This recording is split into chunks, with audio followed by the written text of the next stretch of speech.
Hi there. I'm going to start reading chapter 4 from Harry Potter and the Sorcerer's Stone, and it is called The Keeper of the Keys.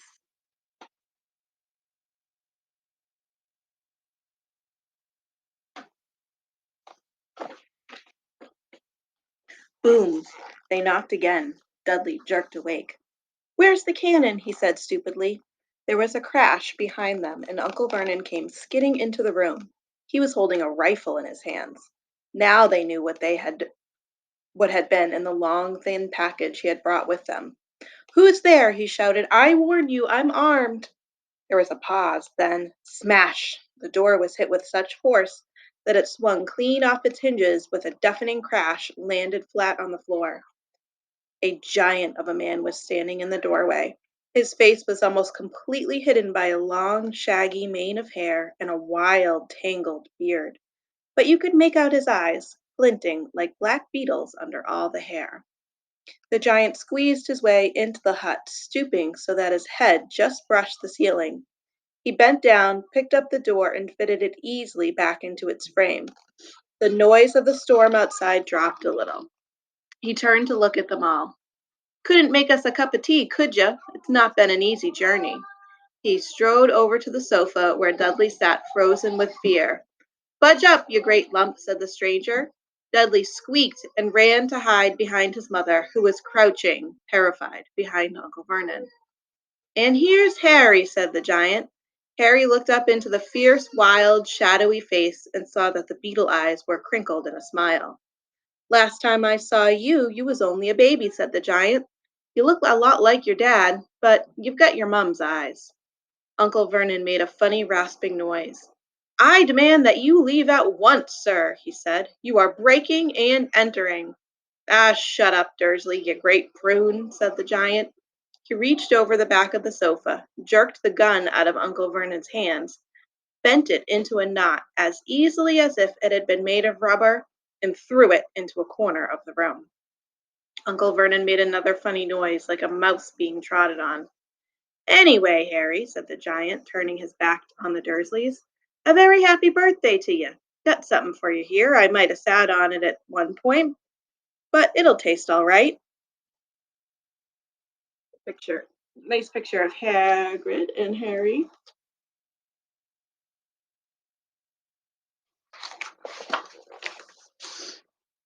From an inside pocket of his black overcoat, he pulled a slightly squashed box. Harry opened it with trembling fingers.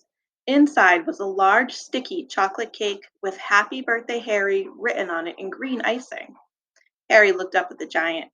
He meant to say thank you, but the words got lost on the way to his mouth, and what he said instead was, Who are you?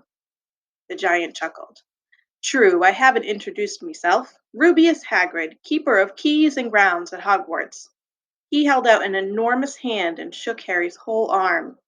What about that tea, then, eh? He said, rubbing his hands together.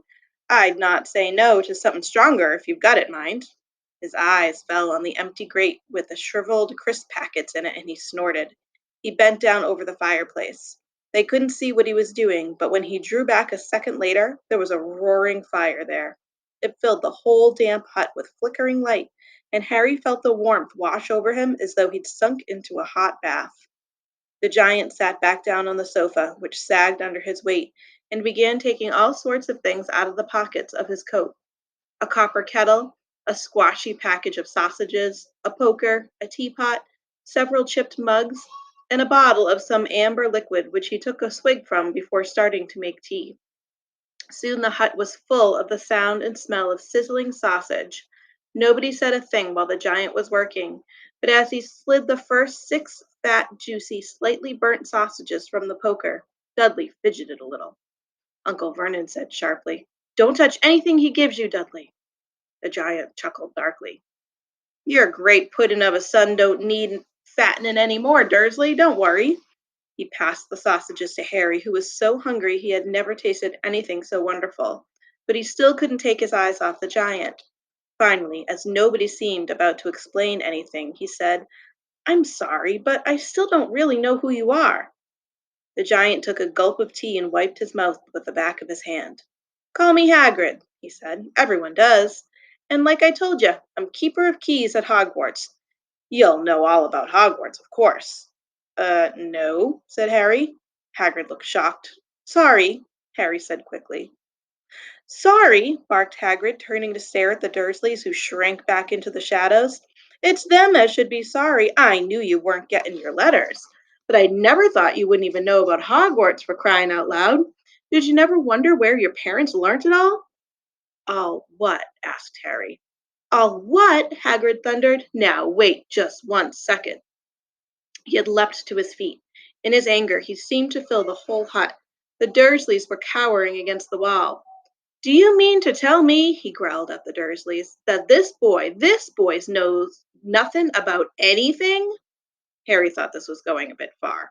He had been to school, after all, and his grades weren't bad. I know some things, he said. I can, do math and stuff. But Hagrid simply waved his hand and said, about our world. I mean, your world, my world, your parents' world. What world? Hagrid looked as if he was about to explode.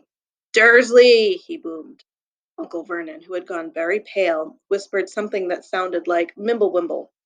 Hagrid stared wildly at Harry. But you must know about your mum and dad, he said. I mean, they're famous. You're famous. What? My mum and dad weren't famous, were they? You don't know. You don't know.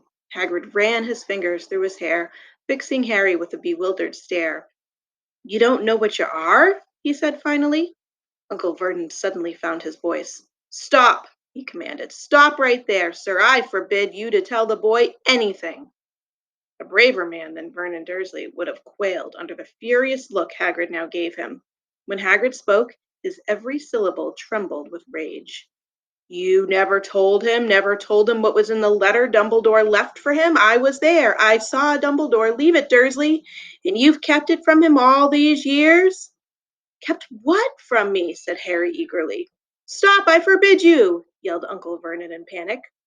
Aunt Petunia gave a gasp of horror. Ah, go boil your heads, both of you, said Hagrid. Harry, you're a wizard.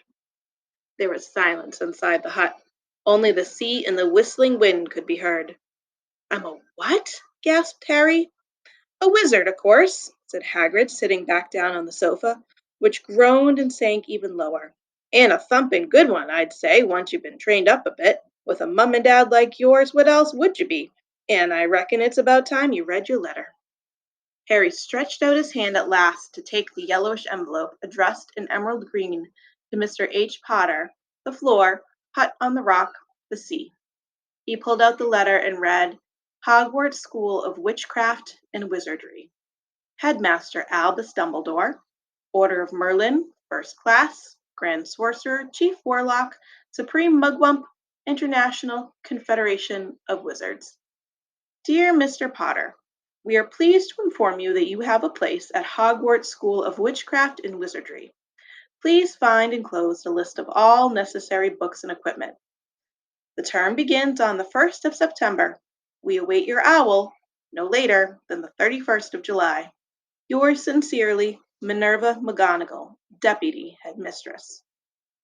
Questions exploded inside Harry's head like fireworks, and he couldn't decide which to ask first. After a few minutes, he stammered, What does it mean they await my owl? Galloping Gorgons, that reminds me, said Hagrid, clapping a hand to his forehead with enough force to knock over a cart horse. And from yet another pocket inside his overcoat, he pulled an owl, a real, live, rather ruffled-looking owl, a long quill, and a roll of parchment. With his tongue between his teeth, he scribbled a note, which Harry could read upside down. Dear Mr. Dumbledore, given Harry his letter. Taking him to buy his things tomorrow. Weather's horrible. Hope you're well. Hagrid. Hagrid rolled up the note, gave it to the owl, which clamped it in its beak, went to the door, and threw the owl out into the storm. Then he came back and sat down as though this was as normal as talking on the telephone. Harry realized his mouth was open and closed it quickly. Where was I? Said Hagrid. But at that moment Uncle Vernon, still ashen-faced but looking very angry, moved into the firelight. He's not going, he said. Hagrid grunted. I'd like to see a great muggle like you stop him, he said. A what? Said Harry, interested. A muggle, said Hagrid. It's what we call non-magic folk like them. And it's your bad luck you grew up in a family of the biggest muggles I ever laid eyes on. We swore when we took him in we'd put a stop to that rubbish, said Uncle Vernon. Swore we'd stamp it out of him, wizard indeed. You knew, said Harry. You knew I'm a wizard? Knew? Shrieked Aunt Petunia suddenly. Knew? Of course we knew. How could you not be, my dratted sister, being what she was? Oh, she got a letter just like that and disappeared off to that school and came home every holiday with her pockets full of frog spawn, turning teacups into rats. I was the only one who saw her for what she was, a freak. But for my mother and father, oh no, it was Lily this and Lily that. They were proud of having a witch in the family. She stopped to draw a deep breath and then went ranting on. It seemed she had been wanting to say all this for years. Then she met that Potter at school and they left and got married and had you, and of course I knew you'd be just the same, just as strange, just as abnormal. And then, if you please, she went and got herself blown up and we got landed with you. Harry had gone very white. As soon as he found his voice, he said, Blown up? You told me they died in a car crash. Car crash! Roared Hagrid, jumping up so angrily that the Dursleys scuttled back to their corner. How could a car crash kill Lily and James Potter? It's an outrage, a scandal. Harry Potter not knowing his own story when every kid in our world knows his name. But why? What happened? Harry asked urgently. The anger faded from Hagrid's face. He looked suddenly anxious. I never expected this, he said in a low, worried voice. I had no idea when Dumbledore told me there might be trouble getting a hold of you, how much you didn't know. Harry, I don't know if I'm the right person to tell you, but someone's gotta. You can't go off to Hogwarts not knowing. He threw a dirty look at the Dursleys. Well, it's best you know as much as I can tell you. Mind, I can't tell you everything. It's a great mystery, parts of it. He sat down, stared into the fire for a few seconds, and then said, It begins, I suppose, with a person called, and it's incredible you don't know his name. Everyone in our world knows. Who? Well, I don't like saying the name. If I can help it, no one does. Why not? Gulping gargoyles, Harry. People are still scared. Blimey, this is difficult. See, there was this wizard who went bad. As bad as you could go. Worse. Worse than worse. His name was. Hagrid gulped, but no words came out. Could you write it down? Harry suggested. Nah, I can't spell it. All right. Voldemort. Hagrid shuddered. Don't make me say it again. Anyway, this wizard about 20 years ago now started looking for followers. Got 'em too. Some were afraid, some just wanted a bit of his power, 'cause he was getting himself power all right. Dark days, Harry. Didn't know who to trust, didn't dare get friendly with strange wizards or witches. Terrible things happened. He was taken over. Of course, some stood up to him, and he killed 'em horribly. One of the only safe places left was Hogwarts. Reckon Dumbledore's the only one you know who was afraid of. Didn't dare try taking the school, not just then anyway. Now, your mum and dad were as good a witch and wizard as I ever knew. Head boy and girl at Hogwarts in their day. Suppose the mystery is why you know who never tried to get him on his side before. They knew they were too close to Dumbledore to want anything to do with the dark side. Maybe he thought he could persuade him. Maybe he just wanted him out of the way. All anyone knows is he turned up in the village where you was living on Halloween 10 years ago. He was just a year old. He came to your house and Hagrid suddenly pulled out a very dirty, spotted handkerchief and blew his nose with a sound like a foghorn. Sorry, he said, but it's that sad. Knew your mum and dad and nicer people we couldn't find anyway. You know who killed him. And then, and this is the real mystery of the thing, he tried to kill you too. Wanted to make a clean job of it, I suppose, or maybe he just liked killing by then, but he couldn't do it. Never wondered how you got that mark on your forehead? That was no ordinary cut. That's what you got when a powerful, evil curse touches you. Took care of your mom and dad and your house even, but it didn't work on you. And that's why you're famous, Harry. No one ever lived after he decided to kill him. No one except you. And he'd killed some of the best witches and wizards of the age. The McKinnons, the Bones, the Pruitts, and you was only a baby, and you lived.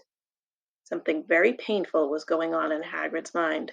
As Hagrid's story came to a close, he saw again the blinding flash of green light, more clearly than he had ever remembered it before, and he remembered something else for the first time in his life, a high, cold, cruel laugh. Hagrid was watching him sadly. Took you from the ruined house myself on Dumbledore's orders. Brought you to this lot. Load of old tosh, said Uncle Vernon. Harry jumped. He had almost forgotten that the Dursleys were there. Uncle Vernon certainly seemed to have got back to his courage. He was glaring at Hagrid, and his fists were clenched. Now you listen here, boy, he snarled. I accept there's something strange about you, probably nothing a good beating wouldn't have cured. And as for all this about your parents, well, they were weirdos, no denying it. And the world's better off without them, in my opinion. Asked for all they got getting mixed up with these wizarding types. Just what I expected. Always knew they'd come to a sticky end. But at that moment, Hagrid leapt from the sofa and drew a battered pink umbrella from inside his coat. Pointing this at Uncle Vernon like a sword, he said, I'm warning you, Dursley, I'm warning you. One more word. In danger of being speared on the end of an umbrella by a bearded giant, Uncle Vernon's courage failed again. He flattened himself against the wall and fell silent. That's better, said Hagrid, breathing heavily and sitting back down on the sofa, which this time sagged right down to the floor. Harry, meanwhile, still had questions to ask, hundreds of them. But what happened to sorry, I mean, you know who. Good question, Harry. Disappeared, vanished, same night he tried to kill you. Makes you even more famous. That's the biggest mystery, see? He was getting more and more powerful. Why'd he go? Some say he died. Cod swallop, in my opinion. Don't know if he had enough human left in him to die. Some say he's still out there biding his time, but I don't believe it. People who was on his side came back to ours. Some of 'em came out of kind of trances. Don't reckon they could have done it if he was coming back. Most of us reckon he's still out there somewhere but lost his powers, too weak to carry on. 'Cause something about you finished him, Harry. There was something going on that night that he hadn't counted on. I don't know what it was, no one does, but something about you stumped him, all right. Hagrid looked at Harry with warmth and respect blazing in his eyes. But Harry, instead of feeling pleased and proud, felt quite sure that it had been a terrible mistake. A wizard? Him? How could he possibly be? He'd spent his life being clouded by Dudley and bullied by Aunt Petunia and Aunt Vernon. If he was really a wizard, why hadn't they been turned into warty toads every time they'd try to lock him in his cupboard? If he'd once defeated the greatest sorcerer in the world, how come Dudley always had been able to kick him around like a football? Hagrid, he said quietly, I think you must have made a mistake. I don't think I can be a wizard. To his surprise, Hagrid chuckled. Not a wizard, eh? Never made things happen when he was scared or angry? Harry looked into the fire. Now he came to think about it, every odd thing that had ever made his aunt and uncle furious with him had happened when he, Harry, had been upset or angry. Chased by Dudley's gang, he had somehow found himself out of their reach. Dreading going to school with that ridiculous haircut, he'd managed to make it grow back. And the very last time Dudley had hit him, hadn't he got his revenge without even realizing he was doing it? Hadn't he set a boa constrictor on him? Harry looked back at Hagrid, smiling, and saw that Hagrid was positively beaming at him. See, said Hagrid, Harry Potter, not a wizard. You wait, you'll be right famous at Hogwarts. But Uncle Vernon wasn't going to give in without a fight. Haven't I told you he's not going? He hissed. He's going to Stonewall High, and he'll be grateful for it. I've read those letters, and he needs all sorts of rubbish, spell books and wands, and if he wants to go, a great muggle like you won't stop him, growled Hagrid. Stop Lily and James Potter's son from going to Hogwarts. You're mad. His name's been down ever since he was born. He's off to the finest school of witchcraft and wizardry in the world. 7 years there, and he won't know himself.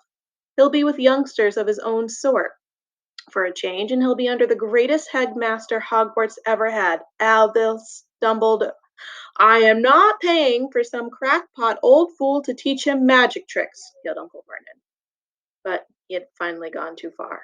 Hagrid seized his umbrella and whirled it over his head. Never, he thundered. Insult. Albus Dumbledore in front of me. He brought the umbrella swishing down through the air to point at Dudley.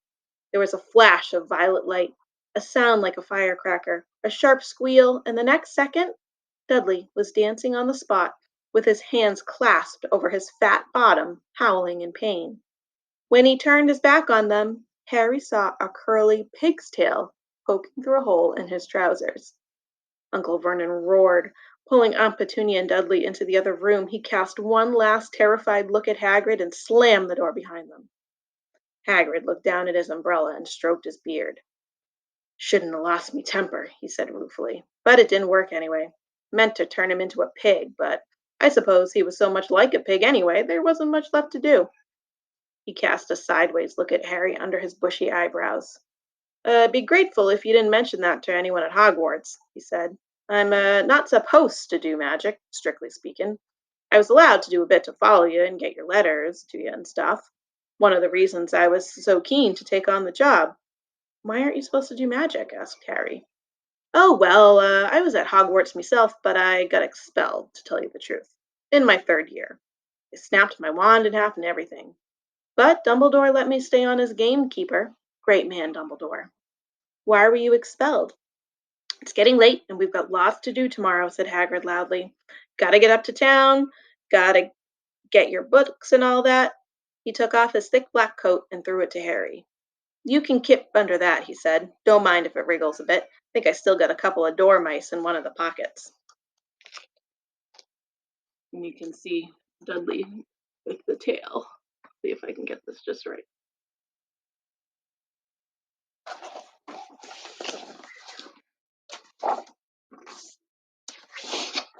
And that's the end of chapter 4.